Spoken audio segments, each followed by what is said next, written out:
Hey everyone, welcome to Operations, the show where we look under the hood of companies in hypergrowth. My name is Sean Lane. Have you ever seen one of those visuals where you have two graphs of growth side by side?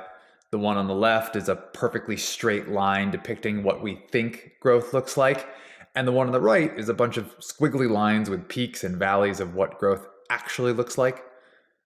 From my experience, working inside of growing companies is a lot more like the second graph. And I don't think people are oblivious to that fact, but we're all still a little surprised when growth is harder than those beautiful up and to the right graphs might suggest. So, how can we better prepare ourselves for the less pretty parts of that growth? Our guest today has the answers. That guest is Alastair Woolcock, Chief Strategy Officer at Revenue.io, a leading platform in both sales engagement and conversation intelligence. From his time at Revenue.io and prior experience as a VP at Gartner, Alastair believes that growing companies face what he calls the walls and stalls of growth. In our conversation, he teaches me about how to look out for these walls and stalls. We talk about the 2 P words that will help you to get through these walls faster, and why segmentation is the reason you'll either climb over a wall quickly in your growth or be stuck languishing for quite some time. To start though, let's hear from Alastair what exactly he means when he says walls and stalls of growth. Where it actually comes from is the idea around how companies scale and grow. So many of us have the vision and grandeur that everything is to the top right? It's continuous growth. We just have to sell more, we have to invest more, we have to spend more, and all these things, and we'll grow. But the reality is, it's actually not how companies grow. They have these walls and stalls. So a stall is the precursor to a wall, because companies actually tend to grow more like Lego blocks. It's really hard periods of growth. Then they take off, then they hit another period that's very hard, feels like another wall again, then they grow again and so forth. So it's much more like Lego blocks, which are stepping stones. And as you think of these as walls and stalls, the stall period is the indicator before, the wall is the period they hit. And the walls last anywhere between about 18 to 36 months for an average company. Wow. And so can you maybe give me an example of how I can tell the difference? Certainly after 18 to 36 months, all right, yeah, I've been in a wall. But at the beginning of that, how can you tell that distinction between, okay, this is a precursor to a wall or I'm actually in one? Yeah, so when you think about this, there's some quantifiable things and there's some qualitative things, all right? So you really think about 3 main buckets, right? One is there's going to be early financial indicators that often come up in the stall period, right? This is where we're going to start to see usually 2 quarters back to back of where we missed the prescribed growth target, right? So that's number one, just an easy thing. You go, okay, hold on, we missed a couple in a row. What's going on? You then also look at it. Another thing is you'll typically see churn rates increasing amongst the staff, right? Your employees, you'll see that jump, and you're usually looking for about a 5 to 10% increase over the norm that you would have. So if I normally churn at, say, 15%, I'm looking for the 5 to 10% extra on top of that on that side. The other piece is it's the profitability begins to wane. Now, let's just talk the profitability metric for a second. Again, that's around what is normal for the company. So if you're a SaaS company growing and you're on the rule of 40, you might be growing at 40 but losing 40 points. At that point, that would be your norm. You're looking for a variance off of that over a couple quarters. If you're profitable at, say, 20 points, again, you're looking for the variance off of that. So those are kind of some financial measures. The next ones are more qualitative in nature, where you actually have people are just getting tired. And you might go, well, what's that like? And for any of us that have built companies, it's that thing where the executive teams and senior leadership are involved in every single decision. They're burning from meeting to meeting to meeting and never feels like they're getting off the treadmill. Your staff are running at what feels like 120%, right? They're always like, I'm missing deadlines on my development sprint. It's hard. I don't have enough time in my week to get to all of the to-dos and the customers and all of those things. And there's a difference here because those complaints are always there. But what you're really looking for is it's the increase over the norm that you would expect, right? And again, you begin to hear that more and more from the company. So you're trying to feel out what's going on there. Okay, so we can all be on the lookout for early signals of these stalls and ultimately the walls of growth that Alastair is describing.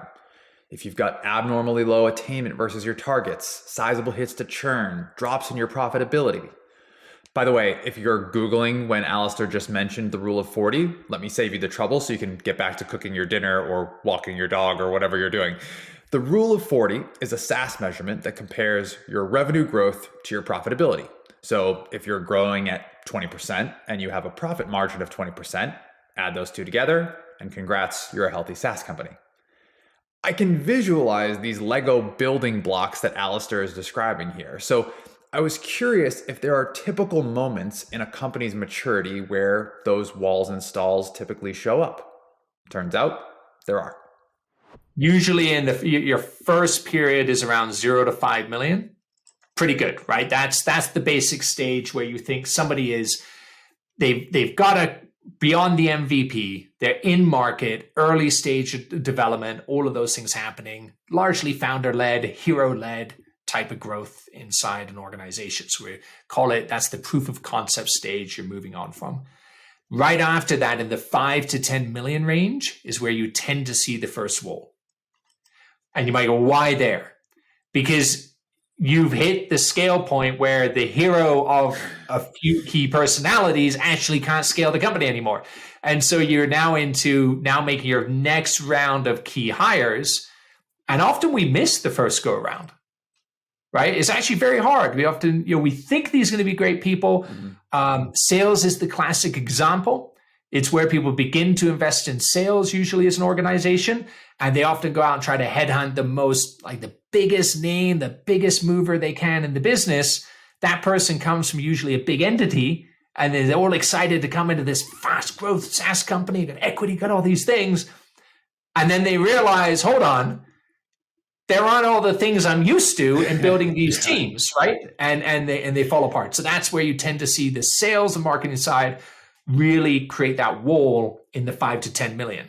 Then after you get through that piece, kind of the 20 million march up through there, it's actually usually pretty good. So kind of the 10 to 20 and sometimes even the 25s is a pretty good period.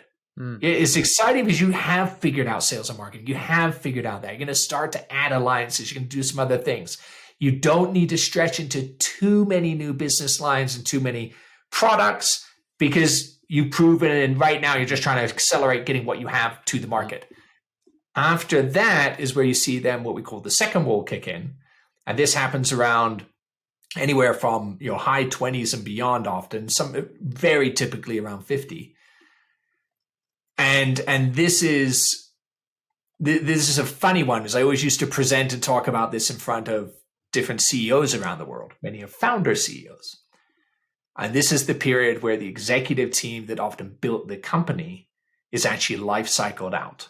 Now, not removed from the business. They just aren't the ones that can take the scale to that next big, massive step overall. And so you do tend to see those changes right around there and it kicks in.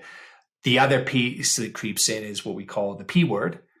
And this is where you begin to need process in a company. And process is an Achilles heel often, but it's the thing that makes the company scalable overall. And most founder-led high-growth companies hate process. They are not used to putting it in. They're not even good at putting it in. And so you need new leadership, you need new thinking, and often sort of re-engineering of the businesses to set them up to scale. And you can imagine that takes months, sometimes can take a couple of years to get really right. Yeah. So anyway, back to when I was at Gartner, we did that along with, you give credit to Wilson Sonsoni as well, and Wilmer Hale, like some of the big firms out there that study this stuff. You just read the data, it all lines up to those basic walls and stalls. And you mentioned process there at the end, but it also seems like, as I heard you describing both the kind of $10 million wall and the $20 million wall, or like you said, all the way up to 50, Yeah. like it seems like people is the real common theme there, right? Because at that earlier wall, it's like, okay, the heroes that got you here are not going to be able to be superheroes forever. And then in the Yep. second wall, it's more the leadership team that got you here that's not going to be able to get you to the next one. I've heard people talk before about the very rare subset of people who can scale at the same rate as their company. And so Yeah. for people who are listening to you talk about this, is this one of those things where it's like, okay, you can prepare the absolute best you can for the walls that are absolutely coming, or are there things you can actually proactively do to either try to avoid the walls or at the very least shorten that, like what sounded like pretty long and painful time that you're spending Yeah. inside the wall itself? So what I would say is it's less about avoiding, and what you said around shortening is the right way to think about it. Okay. So how do I shorten the duration of these things that are inevitable, right? It's for most of us, it's going to happen. And so there's really a couple big things. For the first wall, it's earlier investment and rationalization around sales and marketing. All right. So in that range, often you're coming off of typically product-centric companies, right? The leadership tends to be pretty biased that way. Rightfully so, as they had to build, they had to find fit, they had to do all of those things, right? But when you look at the numbers, the higher growth companies, the ones with the shortest period in that time, they're going to spend anywhere between 35 and 46% of revenue onto the sales and marketing side. It's a big chunk, especially when these companies are coming off of typically 10, maybe 20%. Right. So you're looking at maybe doubling that expense side of the business. And then that is, to your point on people, it's adding the assets in that fall under that period earlier. Like you got to get it done a lot sooner. Then in terms of also understanding that as they scale out, you're adding skill sets for things that help reduce the stall. So we know that you're going to start to see people that do alliances later on, not just the direct selling side. That's not immediate, but that's going to be after we get the direct selling and direct marketing down, all of that. How do I add in alliances? Often people jump to that too quickly. They go hire alliance, go, well, I'm going to build like the perfect PLG product, like growth product. I'm going to just partner up with all these mega ecosystems, and I'm just going to grow that way. So I'd never have to worry about what Alastair says on sales and marketing, because it's really hard. Okay, fair, but for most companies, they can't get enough noise or momentum in those things, so those happen to happen after the next thing. So that's going to happen. Prepare and invest on that side. And then let's just talk product to sales ratios as well. This is an important piece for execs to understand here. When you look at it overall, in terms of what we would call client acquisition, so landing new clients, and versus amounts of product announcements I'm making. Which you can probably appreciate, Sean, in the very early stages, like when I'm just getting going at the 0 to 5 million piece, I'm largely making a lot of product announcements because I go, look, I'm building this, I'm outcome driven, I'm all of that stuff. And that's almost a 2-to-1 ratio relative to client acquisition. So I'm really heavily, like, I do need to get my product right. I got to have a key differentiator. And I need to make that as simple and focused on the market as possible and help people get it done, right? Understand what it is. But the moment I get past that, so now I've probably invested in my first product marketer. I'm now investing in sales because we know that next wall is coming. The ratio in this next phase of growth actually flips, and it is almost completely inverted in favor of customer acquisition to product announcements. So that changes the culture very heavily in the company. You become very sales-centric overnight. And that's very hard for the shift. So you have to put people in that understand how to deal with those dynamics. This is the advice that growing companies need. 18 to 36 months inside of that first wall just feels brutal and daunting. So anything we can learn to find those special ladders to help climb these walls or prepare ourselves for the journey, it's worthwhile advice. In listening to Alastair, my biggest takeaway is the rate at which companies need to move to specialization. He talks about earlier investment in sales and marketing, making the decision to build out channel and alliance motions, or creating a product marketing function. You can't continue to rely on the heroic efforts of a select few in order to get things done, or you might be stuck climbing that first wall for a long time. I remember this exact transition that he's talking about from the early days of Drift. We ran a unique product launch every single month called Marketable Moments for like 2 years straight. Those were our ways of staying ahead of the curve, staying differentiated in our market, and it was also the moment when headcount in sales and marketing exploded within the company and overtook the headcount in product. So if those are Alastair's tips for shortening the time inside that first wall, how does he view accelerating over the second? He taught me that it's all about maturing the go-to-market motion itself. If we drew a graph, Sean, you would say, well, how could I go create my revenue? I'll use whole numbers as an example for the audience here, right? So, let's just use, how do I get to 100 million for ease of argument? All right. Well, I could have 100 clients pay me $1 million a year, right? At the other end of the spectrum, I could have 1 million clients paying me $100 a year. But what you often see is at this kind of next phase, companies really begin like they're through the wall. We're scaling again, right? Mm-hmm. They go, well, hold on. I want big deals. I got to take anything I get at the bottom. And now I'm investing in sales and marketing. So I'm getting a little bit more in terms of the mid tier as well. So now I got one client that's paying me $1 million a year, or 3 or 4. I got like 20 that are paying me, in this, let's say $1,000 a year. And I got like another 50 that are in kind of $100K range. And so they're all over the map, right? Mm-hmm. Mm-hmm. It's a big problem because all of a sudden, remember, we're talking about scaling here. So what's also going to start on the investment? I'm going to start to put in customer success teams. Yep. I'm going to start to put in engineering, more on sales engineering. All of the ancillary things that actually give sales marketing scale, you're going to go do. Marketing is going to be dealing with ICPs all over the map. So they're going to be spending a boatload of money. So the CAC numbers go through the roof. And so suddenly there's cost leakage all over the place. This is why a lot of, particularly SaaS firms, burn money like mad at this stage, is they're trying to figure out where they actually really need to get the revenue from. Mm-hmm. So rationalizing how you're getting the revenue and from what type of client set, and being very disciplined on that, companies scale a lot better that way. And I can focus my costs, right? Maybe I say, know what? I need 50 clients that pay me $1 million a year, and I'll take 50 that pay me $100,000 a year. Yeah. And that's what we're going to go after, right? We're really going to focus on that. It's not you say no to other things, but you go, all my investments, my hires, my strategy, my marketing efforts, my CS efforts all line up to that cohort. Likewise, if I'm at the other end of that, maybe I say I need 50,000 clients that are going to pay me $1,000 a year, coupled with, it would be 500, then 500,000 pay me $100 a year if you took it to the other extreme. So depending on your product, you really have to think about that motion, not be spread too thin overall. Mm.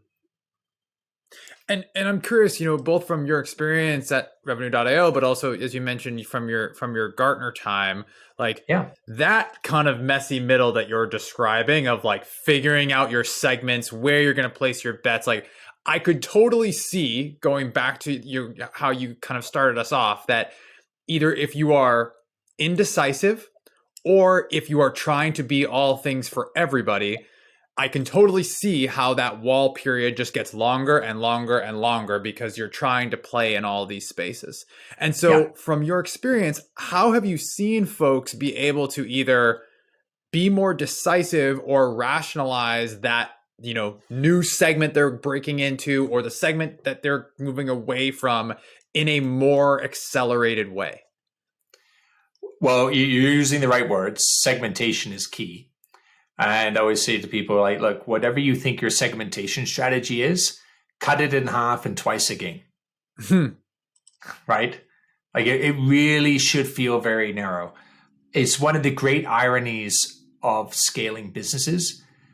The more narrow you are, both in terms of segmentation and the more narrow you are in terms of where you allow sellers to sell, the more revenue you tend to get.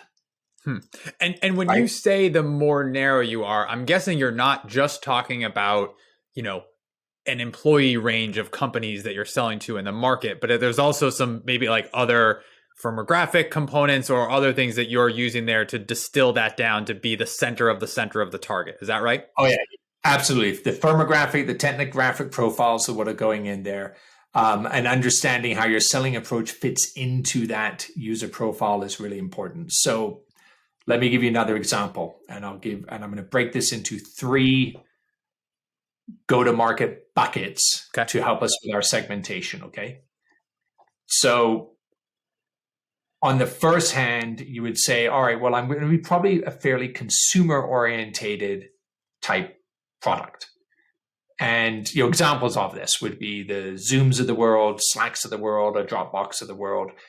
And before those companies come and say, well, we sell to enterprises too, I'm just being illustrated here so everybody connects, right? We'll keep an eye on them. Yeah, they do.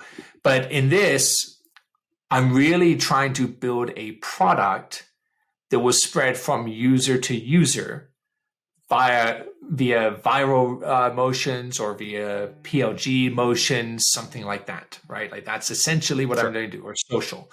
And there, the metric I'm using is ARPU, right? I'm trying to understand my revenue, average revenue per user is what I'm trying to do. So that's, now I sit there and go, okay, what customers would I sell into with my firmographic, technographic, and ICP profiles to that would buy that way, right? Bucket number 2 is where we're going to go. So this is going to be a little bit more direct, and now we're going to have marketplaces come in. And this is probably going to be where you're dealing in what we call ARPA, so average revenue per account now. Right? Because now I'm going, well, I got to scale this up a little bit. So this is actually more about the account penetration than it is the user adoption. Mm-hmm. So what's the account penetration I'm going to go after as I think of my cohort of businesses I'm going in? And this is where I'm now going to invest much more. I'm going to have ISR models, inside sales models with business development reps, coupled with probably a pretty good amount of direct digital marketing, right? The proverbial LinkedIn's and all of those things, ad spend, etc. And examples of this would be like a Twilio, HubSpot, a Shopify, Wix. Wix is a really good example for anybody who wants to look at it. Great company out of Israel that's doing wonders in the security space. And then we have our final bucket. And this is where you're going to say, I really decided from my firmographic, technographic, and all of my details where I'm going after enterprise because I have a complex product, right? I have a product that is going to require pre-sales engineering support, very high touch, high caliber AEs. It's going to be a multi-channel approach, and probably you're looking at buying cohorts of anywhere between 7 and 13 people I need to influence on those deals. And my deal size there is going to be into the hundreds of thousands to millions on an average deal size. Still ARPA focused, average revenue per account. And and here you would see as examples for people, UiPath, Salesforce, or Workday is a good one, Snowflake, Automation Anywhere is another good one. So you begin to get there. So you see how the companies line up to almost these 3 buckets of segment. And it's not just saying, well, here's the profile of the customer. It's then matching up my go-to-market strategy with the profile. And that does wonders for minimizing those walls. Matching your go-to-market strategy with the profile of the segment that you're targeting. Easy to say, much harder to execute, especially when you're choosing what your initial take on segmentation looks like. But use those 3 categories that Alastair mentioned. Plot your company where it's appropriate, and then go from there. And don't forget Alastair's key point. the more narrow you're focused, the more revenue you tend to get. If you're trying to be all things for all people, that second wall, whether you hit it at 20 million or 50, is going to endure until you narrow your focus. With all of this go-to-market advice in mind, I wanted to go back to an earlier part of our conversation about people. Alastair repeatedly mentioned that in most startup settings, the people who got you here are not necessarily the same people who are going to get you where you want to go next. And admitting that to yourself and to your company is an important part of getting past the walls and stalls of growth. Yeah, you're always hiring for the next phase of growth. I tend to think in terms of tranches of 10 to 15 million in scale. So that's a good way of the tranche of, growth to think of those people. So for instance, if I'm at $20 million wanting to go to 50, the people I want to hire are the people who are working at companies that are probably around $100 million. Yep. Right? Yep. I don't want to hire the buddy that has done the same thing I've done. Right. Yeah. Right. And that's where it gets a little comfortable, because it's often a little bit out of network for people. They have to invest that time, but you're always trying to get, and then you're going to incentivize those people to come back because in most cases, equity, some dollars, some upside, and they've gone through the growth side, right? So then they can bring their network and so forth. So I know it seems like that's a very simple idea, but again, most of us aren't very disciplined about hiring people that are on that next tier. Or would they do the opposite? Instead of going at 20 million to the folks that are at the 100 million, they jump straight to the billions. Yeah. Right? Like, I get them because these people are massively experienced. Right. And where that goes wrong is, I call it the, most of our business cards are digital these days, but it's the business card issue. And so what do I mean by that? A lot of people, when they work at big companies, they get lulled into assessing their own success and contribution based upon all the access they have, all the success they're having, without the realization that when I have, one of the top tech companies' logos on my business card, a lot of people are going to talk to you. Mm-hmm. They may not like it, but they do because they kind of have to. Yeah. And then they come from there and they come to the, a lesser known brand company. And suddenly they go, well, hold on, why don't these people want to talk to me anymore? Why don't my fellow engineers want to come with me? Why don't my fellow salespeople want to talk anymore? Or the clients here don't want to talk. And it's because they didn't realize that the brand they were at gave them massive equity and success in terms of what they did. And I'm not saying that's universally true. There's always exceptions. But just for anybody that's hiring that way, don't hire too far ahead of the curve. Hire the next phase and then continuously build in that way. And I think the same thing it rings true with your comment about, the other P word of process, right? Like if you're at the $20 million mark and we're going to go find the 50 or $100 million person to come and not just bring their network, but teach us what we don't know that we're going to need from a process perspective, like that jump makes sense. But if you go and get, the $1 billion company person, first of all, they're probably not going to be in the details of any of those processes anyways to actually be able to share them with you. And by the way, they're going to be expecting that your $20 million company already has all that stuff figured out and are not going to be the ones who want to build it, right? And so I think there's a kind of multi-dimensional problem there that extends far beyond just like the logo on their business card. Oh, and I'll use just because I did a lot in the world of RevOps and of course Revenue IO. I'm heads down in that as well. You tend to then get a lot of what I call go-to-market technical debt, right? So people start, because you bring these people in, they're used to having 20 different tools to help them do something. And I'm always amazed at how many companies I went and saw that are like, they are in that 10, 15, $20 million range. And you look under the hood and they have, they're going to have half a dozen marketing technologies. They don't just have a CRM, but suddenly they've layered it with, all of the supporting automation tools. They have workflow tools in there. They have just a lot going on there. And then now today, of course, there's the conversational tools. There's everything else that come in. And before you see it, there's a lot of debt sitting there. Yeah. And then what happens is the people that were there originally, They leave, the people come in and bring a bunch more tools. Now you actually have almost too much process, and you actually slow the thing down again, right? It becomes analysis paralysis. And you go, could somebody just actually go listen to a customer, understand what's going on, and then tell another? Like, are we doing that every day? Or are we sitting around looking at our 15th dashboard on the day to analyze a business of 20 million bucks? Yeah. Right. Yeah. So, and I'm an advocate for tools. Absolutely. But consolidation of platforms is absolutely key there as well, right? Don't over-engineer. Before we go, at the end of each show, we're going to ask each guest the same lightning round of questions. Ready? Here we go. Ooh, best book I've read. I'm going to go with Working with AI, Thomas Davenport's new book. And I know that sounds like I'm picking on, but I sorry, folks, I read a ton of business books and all of that stuff. So there you are. It's a book about real stories of human-machine collaboration. And Thomas Davenport, for those that know him, he's one of the pioneers in the world of analytics and AI, MIT, Harvard, all of that stuff.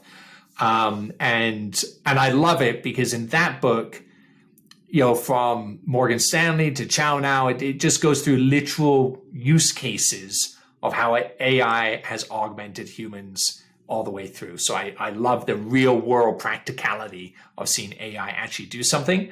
I live in the world of AI and I'm just very jazzed to actually see a bunch of companies doing it. So his research there is brilliant. I love that book. Working with AI, Thomas Davenport. That's a good one. Thank you. All right. Next one, I typically say favorite part about working in ops. You are, an honorary ops person, I would say, and certainly work a lot with ops. So favorite part about working in or with ops? Overall, it's pretty simple for me. What I love about ops is it's the insights for me that allow me to make decisions faster. Ops is it gives me that, whether I'm looking at Pendo data inside with our head of product and understanding market fit for something and making a decision around where we're going to go make investments for our growth strategy. And that comes because you got good operational discipline to go down into all of the detail that's there. Or I talk to our RevOps team and they're really sitting there helping me understand where we at, not just on pipeline, but in terms of the customer adoption of what is working in terms of the sales process, the messaging they're doing, the guided selling sequence. It's like they give us the detail early so I can then feed that and again help say maybe our marketing team influence that. So insights out of ops, that's the thing that excites me the most, because the more insight I have, the faster I can make a decision.